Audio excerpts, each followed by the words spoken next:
Здравейте, хора! Вие сте с Ангел ТВ и днеска ще ви кажа вицове първа част. Човек пита чистача на училището: извинете, къде е тоалетната? В коридора вляво е после по миризмата. Да. Знаете ли защо белите мечки не ядат пингвините? Това е тъпоманите. А знаете ли нещо много интересно? Българското човешко тяло е създадено от 80% вода и 20% ДДС. Защо докато отидеш на метрото, казваш: той е 2 лева, а други се обаждат: с ДДС. Това е 1000 лева.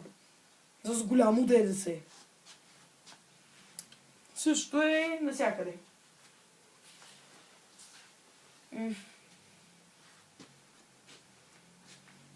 Значи мутра отива при фризьор и казва на фризьора: моля, пострижете ми.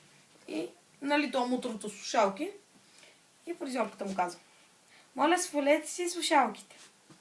Той ги сваля и в същия момент умира. Нали фризьорката слага слушалките и чува: дишай, издишай, вдишай, издишай. Но защо са толкова тъпи мутрици? Защото са тъпи, нали?